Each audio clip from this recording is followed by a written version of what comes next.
حضرت سیدنا یوسف بن حسن رحمۃ اللہ تعالی علیہ فرماتے ہیں کہ ایک مرتبہ میں حضرت سیدنا ذوالنون مصری رحمۃ اللہ تعالی علیہ کے ساتھ ایک تالاب کے کنارے موجود تھا۔ اچانک ہماری نظر ایک بہت بڑے بچھو پر پڑی جو تالاب کے کنارے بیٹھا ہوا تھا۔ اتنی دیر میں ایک بڑا سا مینڈک تالاب سے نکلا اور وہ اس بچھو کے قریب کنارے پر آ گیا۔ بچھو اس مینڈک پر سوار ہوا اور مینڈک اسے لے کر تیرتا ہوا تالاب کے دوسرے کنارے کی طرف بڑھنے لگا۔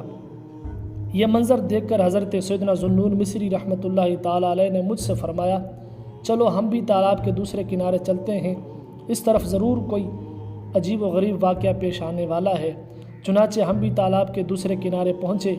کنارے پر پہنچ کر مینڈک نے بچھو کو اتار دیا۔ بچھو تیزی سے ایک سمت چلنے لگا، ہم بھی اس کے پیچھے پیچھے چلنے لگے۔ کچھ دور جا کر ہم نے ایک عجیب و غریب اور خوفناک منظر دیکھا۔ ایک نوجوان نشے کی حالت میں بے ہوش پڑا ہے۔ اچانک ایک اژدہا ایک جانب سے اس نوجوان کی طرف بڑھا اور اس کے سینے پر چڑھ گیا۔ جیسے ہی اس نے نوجوان کو ڈسنا چاہا، بچھو نے اس پر حملہ کیا اور اس کو ایسا زہریلا ڈنگ مارا کہ وہ اژدہا تڑپنے لگا اور نوجوان کے جسم سے دور ہٹ گیا، پھر تڑپ تڑپ کر مر گیا۔ جب سام مر گیا تو بچھو واپس تالاب کی طرف گیا۔ وہاں مینڈک پہلے ہی موجود تھا۔ اس پر سوار ہو کر بچھو دوبارہ دوسرے کنارے کی طرف چلا گیا۔ پھر ہم اس نوجوان کے پاس آئے، وہ ابھی تک نشے کی حالت میں بے ہوش پڑا تھا۔ حضرت سیدنا ذوالنون مصری رحمۃ اللہ تعالی علیہ نے اس شخص کو ہلایا تو اس نے آنکھیں کھول دیں۔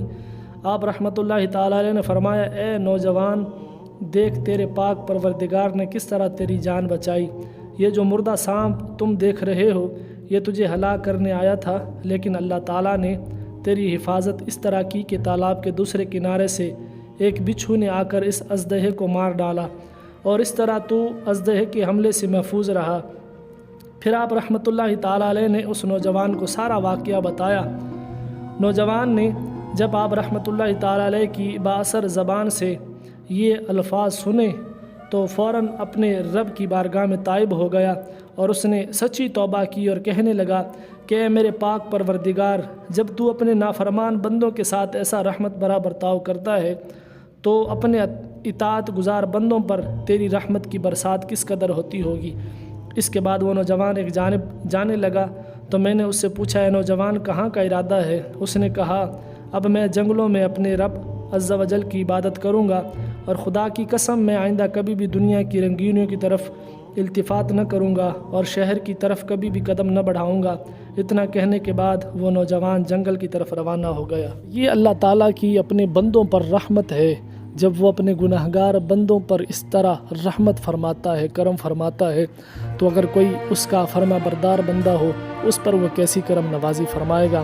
اللہ تعالیٰ ہم سب کو اپنے رب عز و جل کو راضی کرنے کی